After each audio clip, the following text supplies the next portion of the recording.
don't think I understand.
Axel.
Ladies and gentlemen, boys and girls, children of all ages.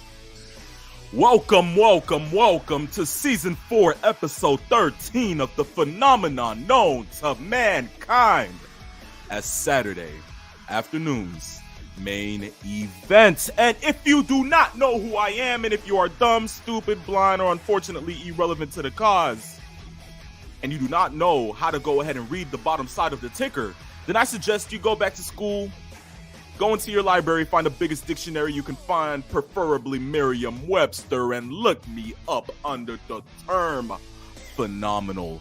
Ladies and gentlemen, it is I, the phenomenal, and of course, I'm not alone here on Saturday's afternoon main event. Of course, joined by my side is the limousine riding, jet flying, kiss stealing, wheeling dealing, son of a gun who's not having a hard time holding his alligators down. And to add to that, ladies and gentlemen, he's the oldest ride with the longest line. Woo! Give it up, 2 claps and a peeps. Nate. Woo! Yes, we are here.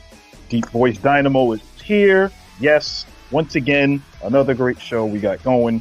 My partner just said it all. We're going to have, after what we saw in wrestling this past week, we got a lot to talk about, and it's good to know that you guys, you fans, you're going along for the ride. So thank you for joining us, my friends. Most definitely. Once again, yes, ladies and gentlemen, thank you for going ahead and tuning in today. Today is October 15th, 2022. We are 1 week. The yellow pen this time. We got a yellow pen this time. The yellow pen. How great is that? But yes, yes, ladies and gentlemen, 1 week removed from Extreme Rules and 1 week removed from probably one of the most fascinating weeks in professional wrestling to date, if I may add. I mean, the fallouts, the shows, the storylines, it all just ties into today. And from what I saw last night, for the next coming months, ladies and gentlemen, boys and girls, children of all ages, we are in for a treat. Yes. So let's just go ahead and get right into the show. And the only way for us to actually go ahead and get into the show is by going ahead and starting off. Yeah, song says it all for you, ladies and gentlemen. It is time for Fast Track. Let's do it. Most definitely, peeps. Okay, first and foremost, WWE files 2 new trademarks. If you didn't hear, this past week on Tuesday, WWE filed 2 new trademarks for the names Uncle Harper and Uncle Howdy. Boy, they're really working this whole thing to the T. Uncle Howdy. It really makes you wonder how long the WWE has been working this entire thing. We're going to allude to it, but we know later on in the show we're going to really delve into it. But for those that know what we're talking about, we won't step in it until we get to it. But this goes part and parcel with what the WWE is doing to enhance probably the biggest story that they've crafted that has drawn the most interest, both through social media and on their television platforms, through their premium live events. They're doing a great job with what they have, and just these 2 filings kind of gives you an idea of where they're headed going forward over the next who knows how many weeks and months. But I mean, it sure does add an illusion to the surprise, and I mean, it's great. It is great. I mean, I feel rejuvenized as a wrestling fan, to be honest with you guys. But from there, we go into the world of AEW. And we have the latest news on Adam Cole. Of course, if you are irrelevant to the fact, as I always say in my intro, you would know that Adam Cole hasn't been on All Elite Wrestling television for the past couple of months. That is due to the fact that he suffered a concussion, a real severe concussion, if I may add. Yes. On one of the shows. And he hasn't been back. Of course, with Dave Meltzer going ahead and going on the Wrestling Observer, he did go ahead and mention that he may come back today. He may come back next week. Maybe it may be next year. The fact of the matter is that he's still suffering from this concussion and that he's still trying to go ahead and work around it. And who knows, God hopeful, we may see him soon. Peeps. Yes. What do you feel as if this may be the cause for when Adam Cole comes back? Do you want to see him in a good, actual, solid title picture? Do you want to see him back in the tag team? What is it that they need to do with Adam Cole to at least revitalize what he means as a professional wrestler? Because we know who the hell Adam Cole is. Of course. What are your thoughts on this? I think right now what Adam Cole needs to do, first of all, he has to be 100% healthy. That goes beyond the pale. Outside of anything that happens going forward, he has to be healthy. And we all know, for those that are looking at regular sports outside of pro wrestling, and you can hear about all of the concussion protocol and a lot of players that have been injured, we know the importance of the recovery. Once you get a concussion, you're usually much more susceptible to getting another concussion. And usually that next concussion is much more severe, long lingering, and usually causes much more damage going forward. So they have to make sure that Cole is right on that sense. Given that, if that is all taken care of and we know he's on the right path, you've got to bring him in, and you've got to bring him into a major angle that works. Not just, he just showed up or whatever is the case. You've got to make sure that Adam Cole is promoted, make sure that he's up front and center, and then you got to make sure that he continues what he was trying to do, which is going after championships. Now, we know that championship that he had from that tournament that they did for the Owen Hart Foundation, which was a great honor, it's not a defended, recognized championship along AEW. So to get him in the picture of a championship, whether it's the TNT championship against Wardlow, which could work, or if they're going to be steadfast in keeping him on the path to winning the world championship, or at least being in the world championship picture. If he teamed up with somebody and went after the tag team championship, that would also work as well. But who would you team him up with? And see, that's the kind of the issue as to where they're going. So I think right now, championships or bust for Adam Cole. He is the type of wrestler that needs a championship to be featured. Knowing as great of a wrestler as he is, that's where they need to go next. So I think that's where we're going to head to when he's fully healthy. Most definitely. So please get well soon, Adam. We hope to see you back. And once again, as Peep said, championships or bust. Or bust, exactly. Right back into the world of WWE, but instead in the developmental territory of NXT 3.5. Yes, I had to say 3.5. I'm so sorry, Peach.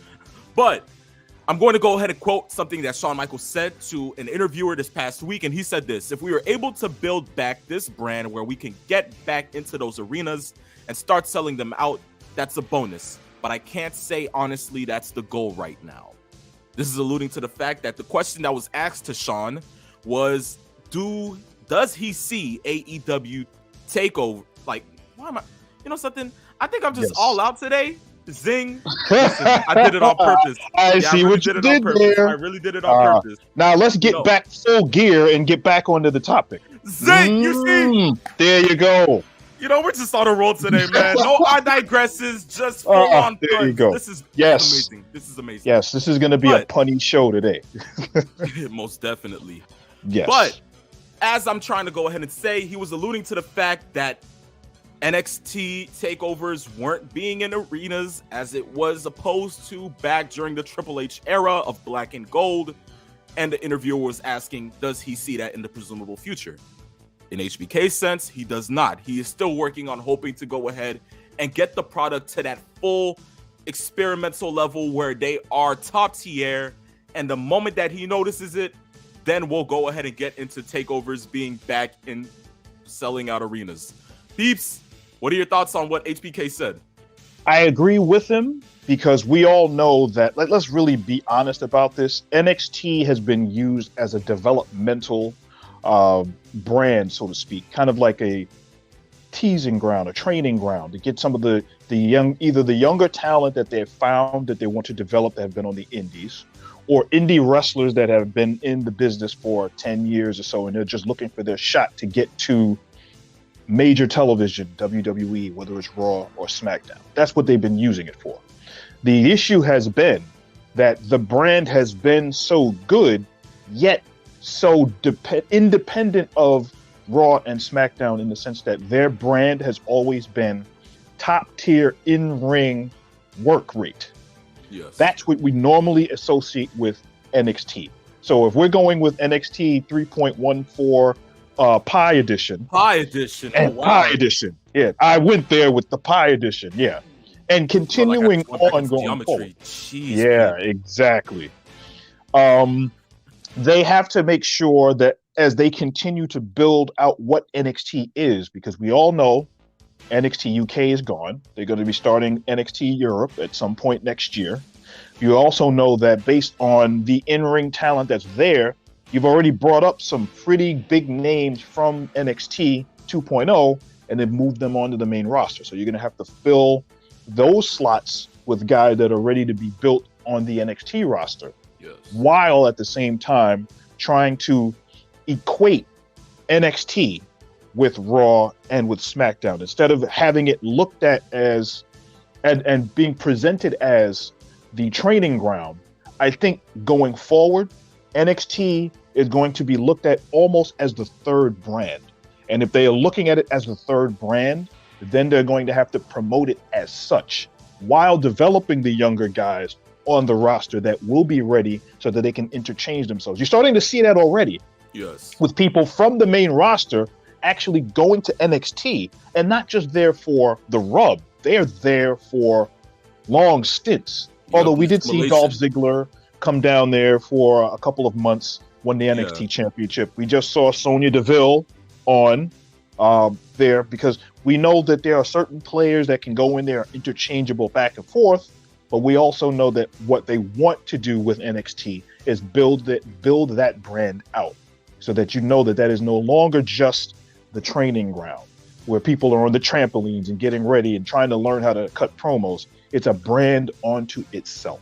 And I think that's what they want to do going forward. So I actually like what Shawn Michaels is talking about. And that's kind of where we kind of thought that they were headed to. Oh, yes, most definitely. But for me, peeps, if I'm being for real with you, I was actually shocked off the ratings that they pulled last week. Yes. Like their ratings were actually pretty good. Somewhere in almost 800,000 viewers to watch NXT. Close to 800K. I think around 757. And yes. I mean, the 0.15 rating in the 18 to 49 demographic? Like, what? Yes, it shows you that the product is good. I remember I told you months ago, NXT 2.0 with the unicorn vomit wasn't cutting as bad as it was portrayed, mostly because as the Vince McMahon regime kind of moved away, they put more of the emphasis on the in-ring work. And the in-ring work was then promoted up front and center as the marquee, and not the whole, we're going to train these guys to be moved up to Raw and SmackDown, so we got to make them look like the main roster. No, they have their own identity. And I think that's what NXT needed to do. And it's showing because those ratings were really good. Shocked me. And the fact that peeps, imagine they hit 1 mil. Imagine. Yeah. You know, I mean, Raw, SmackDown, they're already, going up for 1.9, 2 mil. But to think NXT can actually go ahead and hit that within the span of a couple more months. It shocks me. And I think it all tunes to what we see next week at Havoc. I guess truth be told, that's all it comes down to. Because the minute you got Devlin, Breaker, and Dragunov all in one ring. Oh, and Dragunov is my MVP without question. Last year, Dragunov and Walter was my match of the year. Yes. Chef's kiss, exactly. That was my match of the year last year. So now knowing that Dragunov is in NXT proper, and he's going to be showcased a little more until the NXT Europe gets going, and they figure out how they're going to do it and what branding and what presentation they have. To see Dragunov out there and his interaction with the fans and him conducting the orchestra like he normally does, the fans have really gotten onto the Ilya Dragunov train. And I think that he is so underrated in the sense that most he needs definitely. to get much more attention. I think this is where they're going. What I am so happy to see him more so than he's getting. Oh yes, I mean, Yes. once it begins, yeah, I hope it never ends. That's Yes. just how it goes, peeps. Yes. But from the world of NXT, we go to the world of AEW. So we transfer from one Sean to another one. Ladies and gentlemen, Shawn Spears is back, which means one thing also, ladies and gentlemen, the Pinnacle is back, without the exception of MJF. But I mean, Yes. the Pinnacle is back. Yes. Peeps, what does this mean for AEW television now, due to the fact that you now have the Pinnacle somehow in some type of form, without the exception of MJF and Tully Blanchard? But I mean, it's still the Pinnacle. Yeah. What are your thoughts? I think what they need to start doing is trying to establish what exactly are the Pinnacle now. We haven't seen them on television for quite some time. Obviously, Spears was out with an injury, and then we had all of the other players that were back and forth. And we know about what the executive vice presidents of the promotion were doing or not doing with FTR. We know that that's the best tag team in the company, and yet they're not in the tag team championship picture on the main show, which I know it will get you mad. Just yeah, not yet. Just not yet. Yeah. So, but what they're doing now is establishing or reestablishing that the Pinnacle is here, and we'll see what the direction is. Because remember, MJF now has the Firm on retainer. We'll see what they do with the Firm, even though it seems like MJF is kind of a little bit upset with the way that Stokely Hathaway has been moving this team around and getting in his face on Dynamite, and I didn't like it. Whatever they're doing with MJF, it works. So if he was selling shampoo, I'd buy a whole box from him. This man can sell me a broken down 1955 Cadillac with five extra tires in the back that don't even work, and an audio system that can't even work on cassettes. Yes. For $20,000, and I will give him 30. Yes. As Triple H used to say, he's just that damn good. Most and definitely. He is literally carrying that company on his back, even when he's not on television. You're thinking about MJF. When he is on TV, you're thinking about what are they going to do with MJF. When you hear about the championship picture, when is MJF going to get a title shot? So that is what they need to do, and they continue to promote MJF in the way that they have and continue on with that. But with Spears being back on television, let's hope he can stay healthy enough so they can do something with him, because I really do like watching him in ring. Yes, most definitely. From there, we go into the last topic of today, and it's in the world of Vice TV. If you know Vice TV from Dark Side of the Ring, and some of their greatest episodes, which would be Benoit, the Tales of the Dynamite Kid, the Plane Ride from Hell, which is my most favorite, due to the fact of the way that I hear those flight attendants speaking on Ric Flair's name like that. Peeps, you should be ashamed of yourself. You should not let them people speak on you like that. I kid you not, man. I disavow anything that's happened as I think Flair has taken enough flack for a lot of the things that he has alleged to have done, and he was penalized for upwards of a year as far as socially. I think that the heat kind of died down on that, but still, a lot of that stuff is absolutely disgusting from what came out of that. I have no words. You have no words. Sense. I have no words for that. Hey, listen. You did say one word in there. That's the key. And that key word was heat. Because this next person that's going to be featured on Vice TV's newest documentary has a lot of that, and has had a lot of that in the past 40 to 50 years. Ladies and gentlemen, Vince McMahon is going to be featured in Vice's next documentary. And it was supposed to be on air in 3 more days. Guess what? We're not getting it in 3 more days. Why? Because the documentary has been moved to another date, and that is to be announced. So they still haven't even come up with it.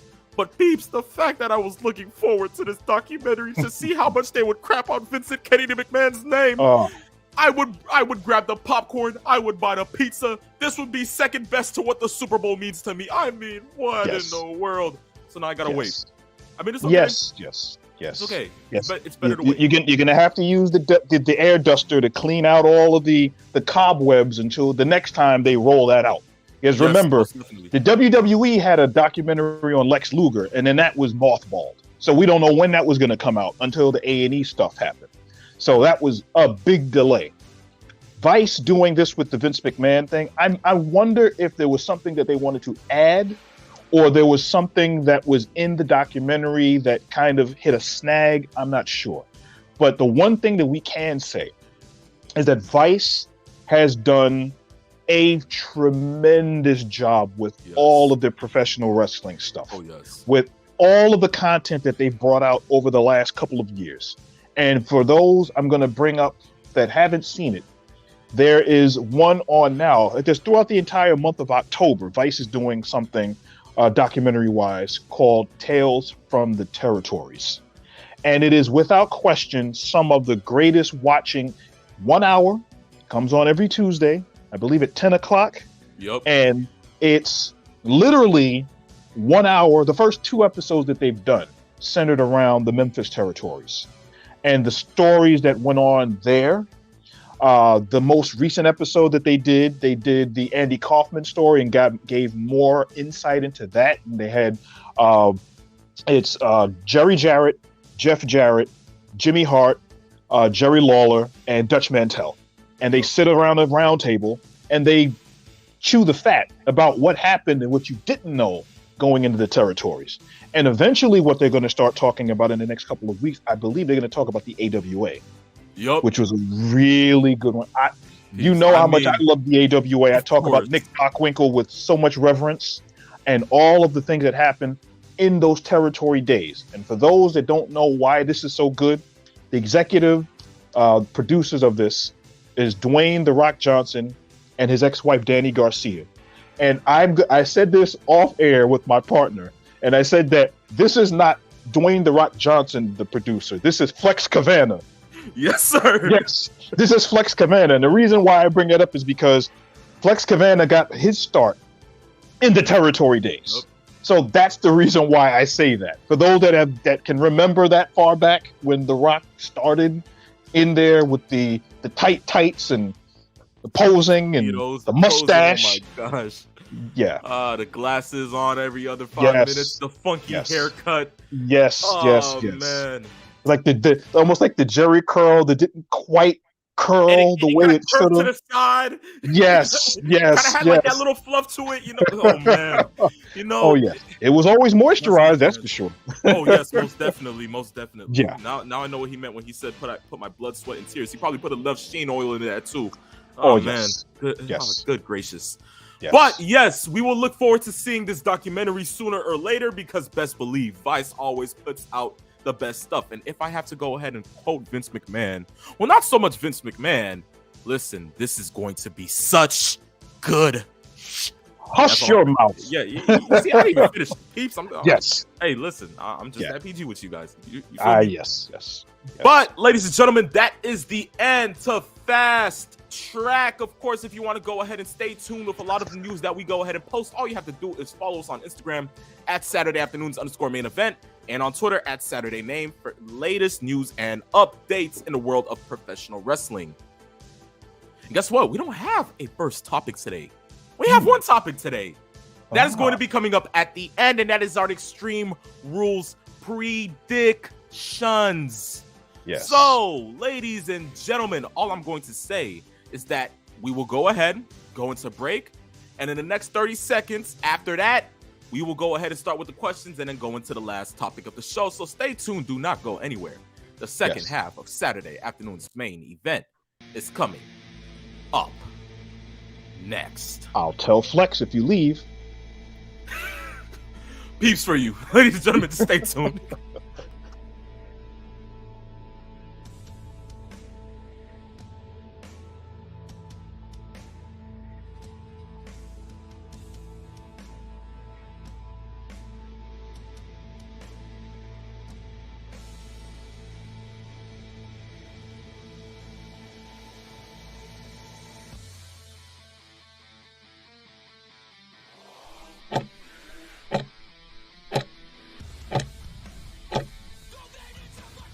Ladies and gentlemen, boys and girls, children of all ages, welcome back to the second half of Saturday afternoon's main event. Of course, it is the phenomenal one and Mr. Peeps Nation, Deep Voice Dynamo, back at it again. And we will go ahead and get right into it with the questions. And the first one comes from Long Island Isaiah, and this is what he had to say. Bro, P1, just go into forensics. I would rather see you on the first 48 solving murders than running play-by-play. So this is what we start with, ladies and gentlemen. Yes. Are you kidding me? Peeps, wait, Peeps, you agree with him? Here's the reason why I agree with that is I have to say, without question, my partner did the most extensive detective work when it came to our next topic later on in the show. As far as deciphering, going through steps, he would call me, he would ask me what I thought. What does this look like? How does this sound? A partridge in a pear tree, and do the hokey pokey, spin around 3 times and then solve it, and then, whoo, he got it right. So that's exactly what he did. So I got to give him credit for that one. He did a tremendous, a phenomenal job. You see what I did there? There you go. Thank you, Peeps. Thank you. There you go. You know something? I guess Peeps just saved you there, you know, because I probably would have went heel on you. I kid you not. But, you know, I digress. That's the first one of the day. There you go. There you go. Trust me, okay? Why, thank you very much. I'll look into it. If that makes you feel any better, I'll look into it, all right? Next one comes from Hot Rod 316, and he says this. Ugh, Hot Rod. I'm just kidding, guys. I'm just kidding. He said this. Which out of the 4 was the best return this year? Cody Rhodes at Mania, Saraya at Grand Slam, Kenny Omega on Dynamite, or he who shall not be named unless you can't read at Extreme Rules? Peeps, you want me to answer this one? You answer it first, and then I'll piggyback with my answer. Go ahead. You know something? Here's how I'm going to go ahead and rate it, okay? It's going to go like this. 4 is going to have to go to Omega. All right? I'm going to keep it $150 with you. We all knew Omega was going to come back anytime soon after dropping the belt to Paige. It was just a matter of, okay, a couple more months. How's he going to be implemented back? Of course, if you remember, Adam Cole and the Undisputed Elite got into it with the Young Bucks, caused that. Then we had the Trios tournament being back. The Bucks said that they would be bringing in a third guy. Of course, instantly you should know who they were referring to. Of course, it had to be Kenny Omega. So the element of surprise for me was not there, because I already knew it had to be Omega. It was just amazing to see him back. Now, of course, him returning, it put a smile to my face. But I'm more there for the element of surprise, the element of how it happens. Omega just didn't cut that for me. Now, 3rd, Saraya at Grand Slam. I kid you not. The whole time I'm sitting there watching that whole Fatal 4-Way match was great. Solid. I loved it. But you have to keep in mind that we all knew that Paige was out of contract. We all knew that she wasn't going to be there in WWE anytime soon. We thought that she was just going to stick to, you know, Twitch streaming, and that would be it. The minute I heard the music, I said, wait, that's Zombified. That song comes from her boy. I was like, wait, hold on. Is it actually? No, come. And the minute she popped, New York gave the biggest pop that I've heard in a fat minute. And I kid you not, the last time I heard a pop like that had to be at the Garden last year when Edge made his return to go ahead and face Seth Rollins for the 2nd time during their saga. And I kid you not, the whole Garden erupting, singing Metalingus along was goated. But this, hearing it on television, I mean, I got goosebumps, Peeps. Yes. And it showed that we all did miss Paige. So, I mean, Saraya at Grand Slam, that's a solid 3rd. Yes. 2nd, it sucks to say, but it's going to have to go to Cody. All right? Listen, Peeps, for what it was, we were getting the little nuances during Raw. During every single time Seth would go ahead and step out. We understood that Cody was no longer with AEW, but we always thought that there wasn't going to be a shot of him returning to WWE. So the fact that not only we got Cody the way that we got him, but we also got a Cody that got to be the American Nightmare. And the fact that he was booked perfectly up until the point of his injury during Hell in a Cell, or that week leading up to it, we know what we're in for with Cody Rhodes. But that return at Mania solidified it all. I mean, I thought I was watching the main event for a second the minute I saw his entrance. Peeps, it was that damn good. Yes. And I mean, I just look forward to what it is, but I have to say, that comes second. And of course, first, listen, what I saw this past week on Saturday, 8 days removed, what I saw, I still can't comprehend. I am still livid. I am still having goosebumps just thinking about it. And you know, I talked to peeps about this before, where the crowds in the Northeast are completely different than crowds anywhere else. So you have Chicago, you have New York, you have Philadelphia. When it comes to Philly, you don't play with Philly. Philly is a mind of its own. And what I got to hear, nothing was piped in noise. None of that was piped in crowd noise. So, the holy sugar honey iced tea chants were enough for me to go ahead and solidify that as the greatest return this year. Probably in the past. Listen, I don't even think Punk could top this. Not even Punk. I'm keeping it a $150 with you because the lead-ups, the nuances, the fact that they dug us into a rabbit hole, stuck us in there, and had us try to decipher everything up until that night at exactly 11:15. Peeps, oh my Lord. Yes. Wow. That's how I put it. Peeps, how about yourself? I think the order that you just brought up is probably exactly the way I would have ranked it. Omega, based on the fact that it was one of those things that, like you just said, we knew Omega was coming back. It was just a matter of when. It was almost as if, remember when Big E had the Money in the Bank briefcase and he went on Twitter and said, I'm going to cash it in on whenever. It's like, there's no surprise. We know that it's going to happen. And of course, he cashed it in and won the championship, which was still great. Of course. Same thing with Omega. We knew Omega was going to show up at some point, and the way that it was being alluded to, it was going to happen when he did. So that makes perfect sense. I have to say, though, the Saraya, the pop that they gave, the camera work that they did to show the crowd was insane. The only thing that I didn't like were the cuts to the wrestlers' faces would kind of too often. Like, okay, we know Britt Baker and they're stunned. Like, oh wow, Saraya's here, et cetera, et cetera, et cetera. We knew that was going to be the case. Cody showing up was just more or less icing on the cake of knowing he was going to go, because the rumors had been swirling for at least a month leading up to that. So that was like, well, he's going to show up. He's going to show up. But what happened Saturday? I have been around the wrestling business as far as looking at enough returns and looking at enough debuts. And I've been around it long enough to know I can equate what one sounded like with something else. That is probably the closest that I've listened to a pop since Triple H came back at the Garden after he blew out his quad. Yes. That was, as far as I'm concerned, outside of the Rangers winning the Stanley Cup at the Garden, the loudest pop that I've heard in the Garden. And that is where that pop Saturday, that's what it reminded me of. The Philadelphia fans showed up in abundance, and they were loud. And if it didn't happen then, Lord knows what would have happened in the streets of Philly. Oh man, talk about it.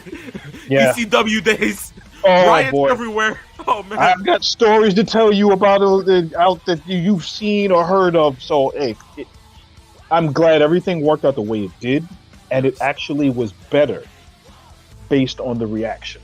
And we're going to get into that a little later on too. Oh yes, oh yes. Next question comes from Dr. of Thugonomics, and he says, I guess P1 is the real person who has the whole world in his hands.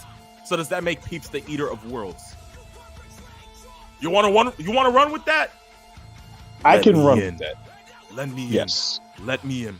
That's all I'm going to say. Dr. Thugonomics, that's all I'm going to say. Let me in. Yes. Next one and last one comes from Master Sean 007. He says, greetings. I have a couple of questions to ask. One, can comedy wrestling be properly presented and accepted on a national wrestling company? And two, wrestling has been searching for the next great big man, but not one seems to stand out. Big meaning around 7 feet tall or 400 pounds plus. How can you make them great again? It's a really good question. Peeps, for me, if I'm going to answer this, if I'm going to have to go with one first, yes, but no. Considering the timestamps that we live in now, it's like, I guess wrestling has now grown out of that show where we just got used to so much comedy wrestling after Benoit, because that's when PG actually took a real turn, that we no longer want to look for the giddy stuff. We want hardcore again. We want what it was, ruthless aggression beginning era. We want attitude. We want the grittiness, the gore, everything that had to do with professional wrestling before, prior to PG, prior to shareholders having a say in what was supposed to be on the product and what was not. But that's what we wanted. And that's what we still want. So we're getting that in a sense with AEW. We're now starting to get that in a sense with WWE. And it seems like we're starting to move away from that era where we used to go ahead and sit there and just focus on friends wrestling, okay? I feel as if now you can implement that, but it's just that the fans will not receive it.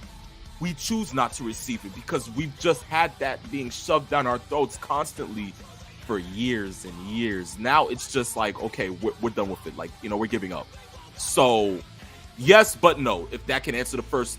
The second one, how can you make them great again? The last time I remember seeing a big man stand out had to be 05, 06, around that time, I would say. Big Show being ECW World Champion. That was like the closest I saw to a big man. You got to put the quotation marks around ECW because that wasn't ECW. ECW, quote unquote. Yes. From there, the next time I saw that had to be Khali. And I say Khali because, peeps, if you remember how Khali started, oh man, the fact that it happened on my friend's birthday too, and we went back to school the next day. We went back to school Monday, and we talked about it. I was like, yo, how you feeling, man? And he said he can't look at Rey Mysterio the same again, and he thought the man died. I mean, Khali was something ahead of that time, because we didn't actually expect it to be of that magnitude, and they didn't do so much with him after. Yeah. After he lost the title, was there much for him to go ahead and? No, it was a lot. It was a lot. But I mean, it's just that now, I guess, I guess it just ties into the first question again. With the way that the world is built now, it's like we're so focused on the athleticism, the agility of superstars. It's no longer about the big men. It's not about wanting to see somebody with the stature and the size and weight of Andre the Giant. It's no longer about seeing somebody like Big John Studd or the Giant Gonzalez. It's no longer about that. Now it's about what we get from the storylines, what we get with a feeling, how much emotion is poured in by a wrestler, the type of moves that they pull out of their arsenal, meaning the super kicks, the 450 splashes, the off the top ropes. We go for the pops, which means the returns. We go for the huge spots, the jumping off the ladders, getting thrown off cages. That's what we all live for now. So, I mean, it's just that I guess wrestling is evolving to where we no longer want to see any of those things no longer, where we have left the past in the dust. I'm not saying completely, but it's just that it makes a comeback. We'll be okay with it, but it's just not what we want right now as a whole community. That's just how I want to put it. Peeps, what do you think? Well, that's a fair response. I can understand that. What I will say is we've gotten past the part of wrestling where everything has to be one extreme or another. Way back in the 70s and the 80s and in the early 90s, we had little people wrestling, which they were called midgets, which is very derogatory. And we know what they were used for: comedy. That was literally what the premise was, to have them on the card. We've seen over the last 5 or 10 years, a lot of that wrestling has actually gotten good, because they're treating it not like, the comedy act where they're running around and biting the referee on the butt. You don't see that anymore. They're actually getting in the ring and having pretty good matches. Mm-hmm. So when you're looking at the tall wrestlers, 7 feet, 350, 400, guys that are in the same range as Omos, we are seeing those big guys, but that was the Vince McMahon staple. Kind of like the tall wrestlers almost were on the opposite end of the comedy wrestling, where you had the Santino Morellas and you had things like that. More recent times, you had the 24/7 championship, where you literally got guys from catering, which is very disrespectful, but that was how they were treated. Throw them into one angle, and somebody like R-Truth, who is absolutely hilarious. You get a bunch of other guys who are not comedy wrestlers and throw them in a meaningless angle just to get them on television and to kill time. So that was, as far as I'm concerned, very disrespectful to the people that were in those kinds of angles. Oh, yes. As far as the whole comedy thing, the current polarization of the comedy wrestler that is out there, as it can be done, I don't think it can be done without it getting old. I think the one that comes to mind for most people is Orange Cassidy and the whole slacker gimmick and all of that stuff that goes on. As Jim Cornette likes to affectionately call him, Pockets. I think, even though we know that Orange Cassidy is actually a pretty decent wrestler, his gimmick precedes him. So that you're going to have in your mind an idea behind, why is this guy doing the small kicks and everything? And if you're looking at it from the standpoint of the wrestling fans want to see that, because they get into anything that Orange Cassidy does, which can be a complaint on the wrestling fans as far as what they want to see, or it could be what a lot of people think is a parody of the wrestling business. Wherever you lie in that spectrum, that's for you to decide. It's very subjective. I'm of the mindset that you can have an occasional match that has a little bit of frivolity, a little bit of fun, and then you juxtapose that to, the barbed wire, steel cage, exploding death matches we used to see back in the day. That's going to be in it. That's a real big dichotomy between the two. Yes. Now, as far as looking at where comedy wrestling goes in the future, I think comedy wrestling, what we're seeing now, is kind of where it's at. Best Friends, Orange Cassidy, things along those lines. I don't think you're going to have too much of a market in the wrestling business for something long-term, comedy-wise. As far as big name wrestlers, as far as tall guys, we don't see another Undertaker coming anytime soon. The closest that we have are the Braun Strowmans. We have Omos, who is very, very green still. And you still have lots of other big guys. W. Morrissey is another big guy that has a lot of skill, but it takes a lot to promote a tall 7-foot guy, 350-pound wrestler, and not know about who that person is unless you have the backing of the promotion. If it's going to happen, it's not going to happen anytime soon unless they put them in the ring with somebody. And as they do, they build them with squash wrestlers and then put them into a feud and have it happen from there. Similar to what they're doing with Omos now. Anybody that looked at SmackDown that saw Omos is getting into a feud with Braun Strowman. Strowman destroyed 2 jobbers. Omos comes down out of the crowd. MVP is his mouthpiece. He talks about a bunch of stuff. Get them into it, and they didn't even touch each other. Yep. That's how you build a big man versus a big man match and build the interest from there. That's how it's going to be done going forward. Most definitely, most definitely. We have Taekwon in the chat going crazy here. This is what he had to say. First, he said WWE ECW. Of course, peeps. That's what he had to allude to. Yes, that's why I put the quote unquote ECW, because that wasn't an ECW as far as I was concerned. Yes. Then he had this to say during, the comedic comedic talk of wrestling. He said, Luigi Primo is clearly the biggest star in AEW. Just kidding. Oh Lord. Yeah, I saw him in I think it was a video probably about a month ago before AEW put him on television, and then he got super kicked in the face while he was spinning the pizza dough around. And yep, those are the kinds of things that, if you're a serious wrestling promotion, you might want to stay away from. I don't have a problem with him showing up on AEW TV that one time, but they don't need to keep going back to the well and bringing him up because it takes away from the product that you're trying to promote. And then it gets people that know what wrestling is to turn their head and say, you know what? Why am I watching this? I'm done. And that's it. And that's what you do not want to have. So keep that to a minimum. Exactly. Then he said this, Omos isn't even light green. He's dark green. That's how green he is. Yeah. Yeah, and not even in a gold matter either. I mean, it's he is imposing. He has a great voice.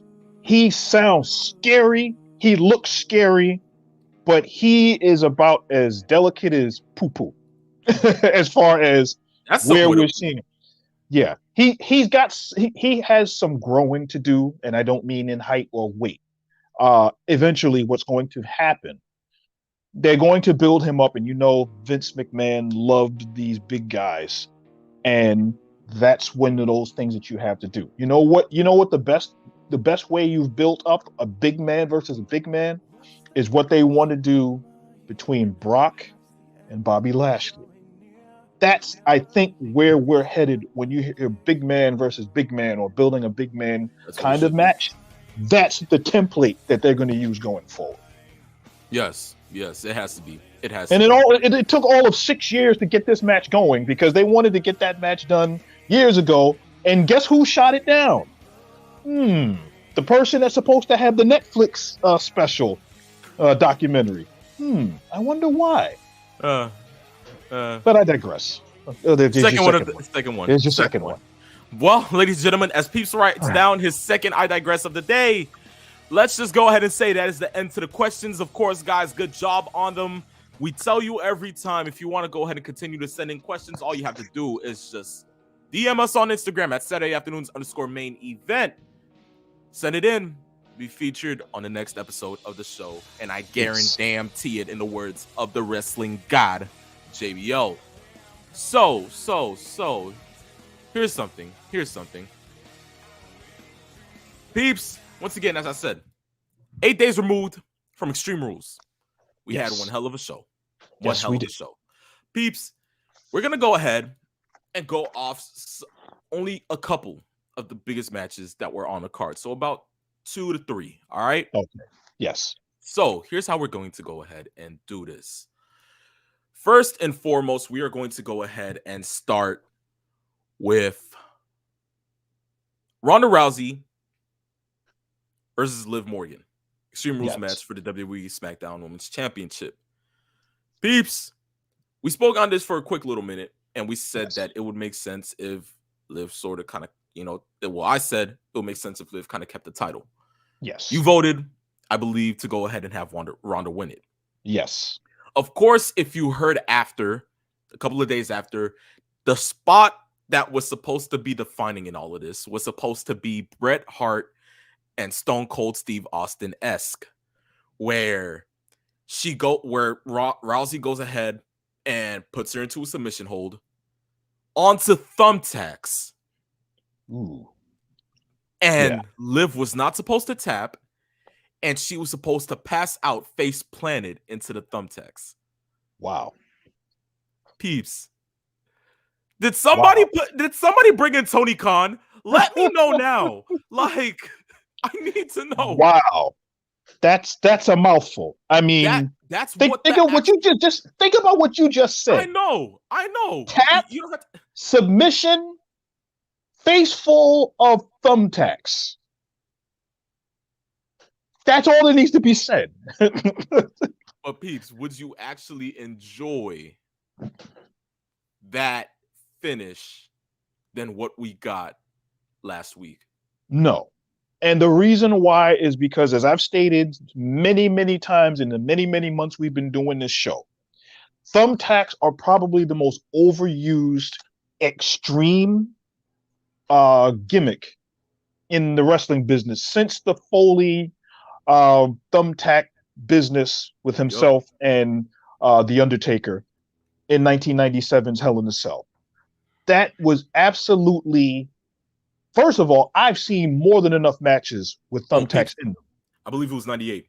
98, I should say. There you go. Yeah. And to know that thumbtacks are used in a lot of these matches, I put it like this. Let's be happy that Mick Foley didn't use broken glass back then. Because then every match would have broken glass. Or light tubes. Or light tubes. Or snapping turtles or crabs or whatever the heck they were using in a lot of cheese. I've seen ECW, I've seen cheese graters used. I know you have. I've seen VCRs, I've seen old NES posters. Yes. R.I.P. New Jack. Oh man, yes. Kitchen sinks. Oh man. Yes, everything except the kitchen. Bowling balls, we've seen it all. Yep. But to actually see a match where, first of all, I thought that the match was hard fought. There were a couple of botches here and there. Definitely. But based on the style of match that they were going for with Ronda Rousey and with Liv Morgan, I think they're trying. This is just my opinion based on what I see, the evolution of Liv's character. It seems like they're playing more along the lines of that Harley Quinn deal that she did a couple of years ago, where she laugh through your pain, kind of. Oh, I'm really crazy, but I'm controlled chaos kind of thing. Uh-huh. I think that's where they're headed with this character. So if they're gonna go that route, as we saw the submission hold, and she passed out with a smile on her face, and then the match is over and she's grinning and smiling even though she lost the championship, I think that's kind of where they're headed with the character. I think she needed something different for that character based on the fact that she couldn't seem to win the big match without some sort of controversy. Exactly. Of course, most definitely. But of course, Rousey retained. Rousey actually went ahead and, took the title. From there, we had the Brawling Brutes who defeated Imperium. That was a good, solid match. That was a really good fight. It wasn't a match. It was an absolute fight. We saw Sheamus's chest turn into hamburger meat from all the chops and the pounding and the And then there was a spot in the match where I thought that that Pete Dunne, Butch, if you want to call him that, I thought he had hurt his knee. There was a spot outside where it looked like his knee was bent the wrong way, and he was kind of like dragging himself. I'm like, oh boy, I hope he's not hurt. Yeah. But either he got hurt and it wasn't as bad as it was, or he was selling it for the match. Yeah. Who knows? Yeah. Most definitely. But that was a really good match. And they did it in such a way where the Imperium lost the match, but it was done in a way where Walter, I refuse to use I'm not going to use the G word. Gunther! There you go. I had to, okay. I understand. That he was powerbombed through a table and was literally taken out of the match. So he still stays strong, but the team lost. Yep. And I think that was where you needed to go to get them over for that, to kind of avenge the loss that Sheamus had at the previous Clash at the Castle. And that worked into the season premiere of SmackDown, that they had an Intercontinental Championship match, which was absolutely good watching. It was great. But that was one of those matches. Yes. Even though Sheamus, peeps. I hear it coming. Go ahead. Go ahead. I'm not gonna say because if I do, I'm going to be pissed. I've got the pen ready. I got the pen ready. I digress. There you go. Don't you feel a little bit better now that you got it off your chest? Somewhat. There you go. kind of help. It kind Okay. of help. It All yes. right. See, this All is right. this is very therapeutic for us. So Yes, yeah, most definitely. Most definitely. yes, All right.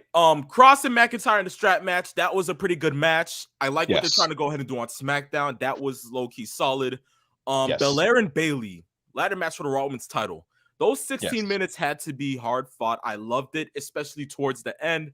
The Oh ending yes, finish with Bianca going ahead and hitting the KOD to Bailey while yes, Bailey still had the ladder. yes. And the way that she fell on it, I kind of felt sorry because I thought she messed up her face for a second, the way that she fell Yeah. on that ladder. And I mean, Bianca retaining, best for business. I enjoy it. I Yes. really do enjoy it. When her face hit that ladder, I had nightmares of Eminem. If you Yes, remember yes, Joey Mercury's face exploding yes. after the Oh Hardys my gosh. leg Chet, dropped the when ladder, I was yep, hoping that she didn't have anything happen to her. exactly. I was expecting her to spit chiclets out of her mouth, Oh all of her gosh. teeth. Oh But gosh. luckily, she was okay. Exactly. I know her ribs were sore after that because Oh, she it was landed right rough. on her rib cage. Uh-huh. But the way that the match ended, I really enjoyed the match. They fought hard. The spots that they did were careful. There was, as I'd like to say, organized chaos, so it looked good. And I think that they did a really good job conveying that to the public that these two women are going to be here going forward in this feud. I was under the impression that Bailey was going to win the championship, It seemed and it like it. didn't happen. I thought that was going to be the case. She didn't win the championship then. So either she's just going to be that next um, obstacle for Bianca Belair going forward, Yes. or Bailey is eventually going to win the championship, just not yet. So, We'll just have to see how that goes. yes, For me, the I Quit match. Now, peeps, Finn Balor versus Edge. We talked about this match being the final match to end the show. yes, And I really wanted it to end the show, but it didn't. But peeps, we got 30 minutes yes, of solid, amazing action. I mean, yes. why is Finn not Universal Champion as he was supposed to go ahead and retain it after that back injury? I Hmm. mean, peeps, listen. The Finn, same way the reason why the demon lost the match wasn't supposed to happen. But we peeps. know who was booking and Yup. who thought it made sense for the demon to lose a match in general. Yes. But I You mean, this notice version of we haven't Finn, seen the demon since, exactly. but But I we've mean, seen evolution of that. this particular Finn Balor. And I love coming to the ring with the hood, like a mask that had studs over the face. He takes it off. He goes to the ropes, and it's kind of like a retweaking of his original opening where he bows and genuflects to the crowd, but he only does it once, and he does Mhm. it slower. New theme song and everything. New I theme mean, song works perfectly, and it's a darker side to him. He has a T-shirt with a purple X on it, which goes into the deeper side of what they're doing now with the Judgment Day. It's yes. not the supernatural nonsense that Vince thought about the Judgment Day being, which is good in the sense that it's a realism based faction. They don't have Edge anymore, so now they have to evolve the faction. And in bringing this type of match the way it was another chef's kiss. It was Yes. really well done. But I told you from the jump, I said Balor was going to go ahead and win this. It Yes. just, but peeps, did I think it was going to be like that? Hmm. Now, the whole time I'm sitting there watching the match, and then I see Edge go ahead and, get cuffed by Rhea. And what they're doing with Rhea Ripley, oh my gosh, this is just, Yes. I don't know how to go ahead and explain it. Yes. The whole There's time, magic involved. Yes. yes, a lot of it, a lot of it, a lot of it. And I mean, when Edge was trying to fight back and he wasn't able to fight back, all that happens. Then Beth comes into play. And the minute I see Beth going ahead and going against Rhea, and then I see Beth go ahead and get the keys from her after knocking her out, I said, she's the catalyst into Edge's loss. This has to be it. Because ain't no way. Edge loves his wife. We know this already. She's Yes. been involved in how many different storylines within this cause. We know that if it comes down to it, this may be the only reason Edge says I quit. And I kept my mouth shut because I just wanted to see what would happen. And the whole time, they're like, trying to get Edge to say I quit, and Edge doesn't want to say it. And there were many near falls where I thought it was going to be said, but he never said it. And the minute I see Rhea going outside after knocking Beth out with the brass knuckles, dirtiest play in the game, taking a page out of the book of Ric Flair. Yes. Brass knuckles and all. Goes outside. Picks up 2 chairs. Places one in front of a lifeless Beth and raises the other one over her head to go ahead and deliver a concerto. Yes. Peeps, I said, you know what? Edge is going to say it, but I don't think she's not going to do it. Yeah. This is the Judgment Day. Yes. And in the words of Taekwon, I just went ahead and said it. Rhea is a menace. You're damn right she is. As far as I'm concerned, Rhea is the real leader of Judgment Day. As far as I'm concerned, she's the leader of this entire crew because she has a devilish, mischievous, she has an imp on her shoulder that's always nudging her. Do it. Nah, okay, I'll do it. Bong. There you go. She said too little, too late, and just slammed it. And the look and the sound that I heard from Edge, peeps, I was just like Michael Cole, because you heard what he said. You 6 sons of, peeps. I'm sitting right there, and I'm just like, you son of a. I'm losing it. I'm just like, I'm actually having hate for these people. And knowing the crowd sound. Do you know when you pop a wrestling crowd, not from a cheering standpoint or not from a booing standpoint, when you get 15,000 fans and all they do is, it sounds like 15,000 people got kicked in the guts. And all of the air. Yes. Little to say, it kind of gave me flashbacks to Cody taking off his robe at Hell in a Cell. Yes. You could hear a pin drop in the Wells Fargo Center. That's how deafening it was. And I mean, for me, peeps, whatever they're doing with the Judgment Day leading after this, I'm so ready because now I'm actually invested more with how they ended this match to see where they actually take this, because this can be a feud that can carry up all the way to Fastlane, maybe Mania. We don't know how long this may possibly take, and maybe who knows, peeps, maybe just maybe Rey Mysterio comes back to fight his son. I'm putting it, even though what we saw on SmackDown, I'm ready to retire. Instead, he's about to go ahead and go out to, try to get the IC top. Peeps, listen, we all know Judgment Day is going to go ahead and follow him wherever he goes. Mysterio's still going to go ahead and try to pick at him just to, get his father to fight him. It's going to happen, sometime soon. But let's just hope that if the Judgment Day do catch up to Rey Mysterio, that they don't try to pull his other eye out the way that Seth did at last year's Extreme Rules. Don't peeps. Come on, don't bring that one up. Yes. What was the show called? The Horror Show. The Horror Show. Yeah. I just had to bring it up just for reference. This is what the bar was, folks. The bar was Seth versus Rey, an eye for an eye match. Juxtapose that to what we've gotten in the last 6 months. We've seen a slow build from what Vince was doing to what Triple H is doing, and now it's plateaued, and now it's gone in a little bit down and it went right back up. And that's literally what we're seeing here with this Judgment Day faction.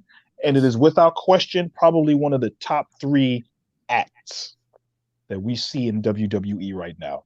And they are crafting it very brilliantly. The pacing is great. Finn is finally able he's allowed to talk. He shows that he can actually cut promos. For those that don't know, Finn Balor was the original leader of the Bullet Club. For those that don't really know how good Finn Balor is, all they've seen is the Demon, we're talking about back when he was Prince Devitt, when we know what he can do overseas in Japan and what he can do here. They're allowing him to be himself, but with a little bit of sports entertainment WWE bluster on it. Yes. And it shows because he's showing now what he can do. And I think the next part of this storyline is what are they going to do with AJ Styles? And And I that mean, peeps, I really am up this for. past Monday, speaking of Bullet Club, the OC being back. Oh, I'm so ready for that Mhm. feud. I'm so ready for Yes. that feud. This is Yes. going to be Yes. golden. This is going to be golden. Yes. Magic killers for days. I'm just, Oh boy. It's oh man, yes. Yes. it's going to be great. It's going to be great. But that match, solid. Chef's kiss. Yes. Of course, last match of the night, Matt Riddle versus Seth freaking Rollins in the fight pit match. Daniel Cormier serving as the special guest referee. Peeps, solid, great match. I liked it. I liked it. And Riddle needed this win. He got the win. That's great. That's great and all. I'm not saying anything crazy, but peeps, ladies and gentlemen, boys and girls, children of all ages, those who watch Saturday afternoon's main event, who sit here with us all the time just to go ahead and kick back and relax. Guys. After that match, Triple H took a page out of his book and started the little backslash that usually ends the show. And we thought it was over. All you see is the ref holding up Riddle's arm. And we thought the whole show was over. But something happened within that stance that brought back so much for me. And I cried. And I literally cried. I cried. Ladies and gentlemen, let's just go ahead and think back to what happened this past Saturday with this video. All rights reserved to World Wrestling Entertainment.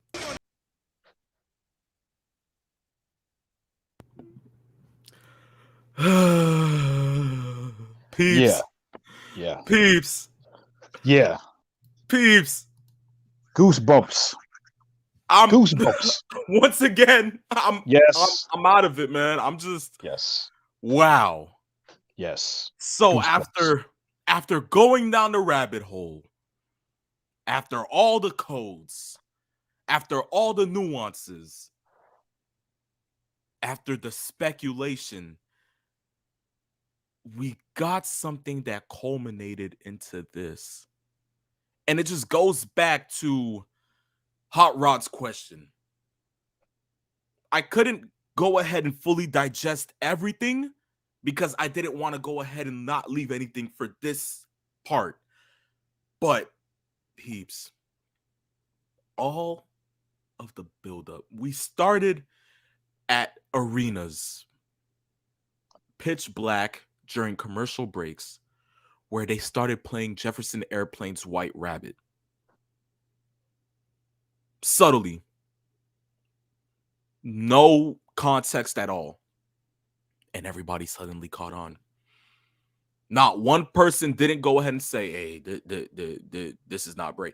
Everybody said, Bray's back. This has to be Bray. Suddenly, weeks later, we started getting QR codes, which led to Hangman and then to Maze Games. That would go ahead and open up another rabbit hole for us just to go ahead and dive into. And of course, with many of you, I guess, maybe just Long Island Isaiah, who said that, I should go into forensics. Like a lot of other wrestling fans, I dove into the rabbit hole and I sat there and I was intrigued. I was invested. I would sit there time after time trying to decipher codes and little messages and everything out of the such order of trying to figure out if this means Bray Wyatt is truly back. Then the night comes where everybody is inside the Wells Fargo Center in Philadelphia, Pennsylvania, and they're all awaiting him. And suddenly, the minute Riddle and Rollins are about to go off the air, and it seems like the boos are about to begin to ring out inside the arena, the lights go off, and that 5-minute segment ignited a lot. It revitalized the souls of many wrestling fans. It got us back into groove. I really just sat here and I just watched this again for the 5th time this week, and I once again got goosebumps. Dodgy D-Pad, who's sitting in here with us today, literally just said this before I even played the video. Oh my dudes, Bray's return made me cry. I'm a 40-year-old bloke, and I'm not ashamed to admit it. Peeps. Yes. All that happened at 11:15 on Saturday, Yes. October 8th, Yes. is something that I will no longer be able to comprehend, but I will be able to say that I lived it. Yes. You know where you were when Daniel Bryan won the triple threat match at Mania. You know where you were when the streak was broken. You know where you were exactly when I should go ahead and admit this to you, when Ric Flair became a 16-time world champion. You knew where you were when Hulk Hogan slammed Andre the Giant. You know those moments, they come to you just like that. Exactly. But for us, the wrestling fans in this era, we will know where we were when Bray Wyatt came back. Yes. And the way that it fits so perfectly. I mean, from the life-size characters that were a part of the Funhouse to, I mean, the little tribute to Brody Lee, if you guys caught that when the door opened and that light was shown, all of that. I mean, oh my heavens. Yes. This right here is what was needed. This is what was needed. This was that breath of fresh air. But I have to tell you the truth. This past Friday night, 24 hours ago, listen, what we got to see on SmackDown was, I still can't put it into words. Yeah. You have a Bray Wyatt that spoke as Wyndham Rotunda. Yes. That was fully I cried during that promo as well. I sat there and I told myself I wasn't going to cry. I shed tears. Why? Because I was fully invested into his words about him losing himself, not knowing where the way was, losing friends within that era, having to go ahead and go through all of that where he was depressed and he didn't believe in himself. But he was thankful for us, the fans, because we still believed in him and we were the reason that saved his life. And then, once more, nuances to Brody Lee. Because from what I'm hearing, see, and Dodgy D-Pad just went it. See, these guys are on the money with it. That song was actually played at Brody Lee's funeral. For those that don't even know, his new theme song was just that. And I mean, wow. But peeps, once more, the gimmick, the persona, I mean, what more can we possibly say? Yes. People are saying that the Wyatt Six are actually wrestlers. But to me, I just feel that the Wyatt Six are just pretty much other nuances of Bray. The fact that we got that little promo from Bray for a good 4 minutes, and then it went back into the Masked Man, which we know Bray had that mask on when? Last week? Saturday night? Mm-hmm. But Bray wasn't wearing it now. Bray was just Wyndham. Yes. Now you have the Masked Man speaking on the screen and letting people know that, you know, he will show himself. He will make himself known. Peeps, with that promo that Bray delivered this past Friday, what I believe this new persona is Bray battling his inner demons. He is battling the Wyatt Six in his head. He is trying to go ahead and show this version to us that we do not know of because we are so used to the Fiend, the Eater of the Worlds, the leader of the Firefly Funhouse, that we never got to actually know Wyndham. He is trying to let us know Wyndham, but the thing is that his inner demons want out. They want themselves to be known.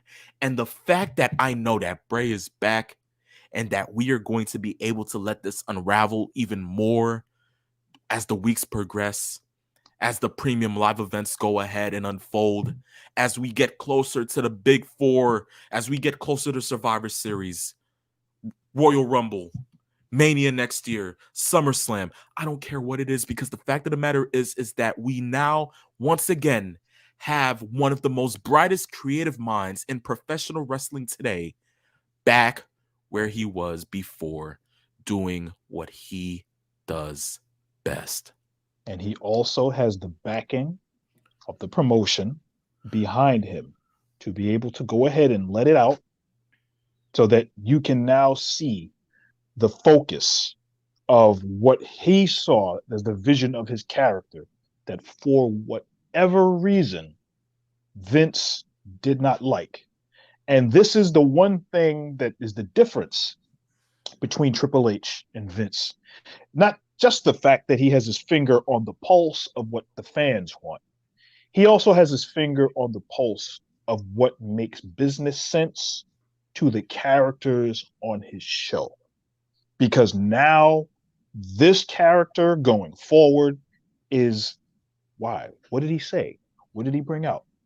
Bray Wyatt is one of the most brilliant people as far as that character goes, because he put Easter eggs into what people look at now years ago. There are things that are being alluded to now, and he's talked about this in Twitter posts over the last couple of years. Did you notice that I put this particular saying in this promo 3 years ago that I'm referencing now in this promo? Or this song came from this particular. These are the kinds of Easter eggs that only really astute people get to understand and comprehend. And that is the best thing about modern storytelling, because there are always tenets that involve looking at a central beginning, a middle, and an end. And somewhere within the middle is where you pull little nuggets out and the Easter egg here. And then there's the reference there. And then you tweak those. And if you've been paying attention, you'll get where that reference came from. You'll know why it was stated. And then Friday, having the human part of Bray, which he was never able to fully vocalize and articulate until we saw him. And even though it was a small snippet, we're going to get more of it, but in different ways, different volumes. Maybe you'll hear Wyndham talk. Maybe you'll hear the version that is corrupted by Huskus the Pig. Maybe you'll hear something from Mercy the Buzzard. Maybe there'll be a reference to Sister Abigail. Maybe there'll be a reference from somewhere else that we don't know about. The Fiend. I mean, literally, the broadcasting crew did a great job selling when they showed the mask on the commentator's desk. It's like, yes. What, are we on the air? And then they turned around, and when you saw it, oh, that is brilliant storytelling. And it only works if everyone is completely bought into everything that's there. And if the main person that has the keys to the kingdom doesn't allow your vision to grow, that's when you're going to have the issue. And I always harken back to this. I brought this up before. The one person throughout all of this that said Bray needed to make sure that he protected that character was one Mark Calaway, i.e. The Undertaker. He told him many times in the past, your character is good. Make sure that you protect that character so that you can continue to grow it. Because he saw what The Undertaker's character became, and it grew a life onto itself that Vince was able to help create and craft for Mark Calaway. This is the same thing here with Bray Wyatt and now Triple H at the helm, and all of the other creatives, minds that are there within that front office and in the back that are there can help craft this going forward. And this is something that can last years going forward. There's the evolution. There's that enigma. There's that puzzle that needs to be solved. There's something that can always be created that you can pull out, that maybe something we heard about today, we won't know about until maybe 2 years later, that he put a nugget in your brain, that something that he spoke about in that promo that he did on SmackDown may be referenced somewhere down the road. Yes. And that's the reason why wrestling fans are the greatest fans of all media, because they will eat these things up and they will remember, look at this. This was referenced in that promo. Oh, this is what happened there. And when you have that kind of storytelling, and you have somebody that is creative as Bray Wyatt, and then you have kind of like that focus to get it streamlined and then pull things here and there and then get it to a central focus and get the backing behind it. These are the moments that get created for us, the wrestling fans, to sit down and to enjoy, and then we can then take that joy and spread it further to other people. And that's the reason why this medium is the greatest medium out there. Oh, most definitely. And I will leave it at that. Most definitely. Last comment of the day goes to Dodgy. And Dodgy literally just read your mind, peeps, because the minute you started talking, I know Dodgy was probably typing midway. And the minute you brought up Taker, the message got sent through. Look at this, peeps. The best way to look at it, Vince had The Undertaker that he can be proud of, that built his era for a gimmick standpoint. Now Triple H has his very own Undertaker in Bray Wyatt. Undertaker was successful and was because Mark Calloway had full control. Bray has full control of what he does. It's history repeating itself. Yes. And he's most definitely right. Yes. I mean, see, we're on the same page. We're all on the same page here, peeps. Yes. This is what I love with the fans. And I love you guys. Like, trust me, I love you guys. Yes. Yes. But the thing with this is that now for much more many years to come, we know that Bray Wyatt has the full trust of WWE. Yes. This is going to be something that will be revitalized when it gets sour. Something that will be discontinued when he wants it to be discontinued. Something that he may want to bring back up when he wants to bring it back up. If the Fiend wants to take over somehow, some way, shape, or form ahead of now, probably a year later, it will be able to be taken over. Whatever happens, since last week, the fans are going to go ahead and stand behind him. And all we can do as fans is be joyful and happy. Yes. That now in the year 2022, Bray Wyatt is back. Wrestling. Yes. That's all you can say. That's all you can say. Wrestling. And that's all you can ask for. It is. Yes. But, ladies and gentlemen, boys and girls, children of all ages, I'm going to go ahead and pull a Stone Cold Steve Austin real quick, look at the time on my watch, and say that sadly, unfortunately, we are up for today's episode of Saturday afternoon's main event. And peeps, we're only so close to going ahead and having this be over where we're going to end the 4th season. Yeah, we're getting there. Yeah. We're really getting there. And, somehow the beards still haven't gone fully gray. We're still standing here. No walkers on us. We're fine. We're fine. Yes. You know one thing. You know it was a big show when Peeps has to get his hair cut. So there you go. Most definitely. Yes. Most definitely. But guys, once again, thank you. Because without you guys, we're not able to be out here every single Saturday. Yes. Every single time that we get to wake up on a Saturday morning and know that we are able to distribute ourselves for at least an hour and a half to 2 hours to dedicate our time to speaking on something that we all love with people that enjoy it as well. Yes. Highlight of our weekends. Yes, it is. So guys, thank you for going ahead and tuning in on this episode of Saturday Afternoon's Main Event. Of course, only I believe one more episode left until we go ahead and we hit the season finale, and that will be next week. Of course, maybe we can go ahead and start it off for a good, hour, maybe 2. If you want us to go ahead and go to full 2, I guess all you have to do is just go into Saturday Afternoon's Main Event on IG. I'll use the pen this time. Let us know. And actually let us know if you want us to go to full 2 hours. I mean, I'm okay with going to full 2 hours. How about yourself, peeps? Yeah, hopefully my phone won't tap out on me after 2 hours. So please, we'll see. Get yourself an extension. We don't want the power. We don't want the power being juiced out like as if it was Kurt Angle putting the phone into a full-on leg lock. Please, no ankle locks on the phone. Please, no. No acai DDT drops. Arigato. There you go. But no, guys, thank you. For sure, most definitely, we will see you next week. Maybe special start time, but guys, it's okay because still same will be on the air next week. Then we'll be on that 2-week hiatus, and then we'll be back for season 5 right after. So, ladies and gentlemen, once again, thank you for tuning in to episode 13. It is I, the Phenomenal One. And I, the Peeps Nate, where we came, we saw. And in the words of Paul Heyman, we conquered. We conquered, ladies and gentlemen. Thank you.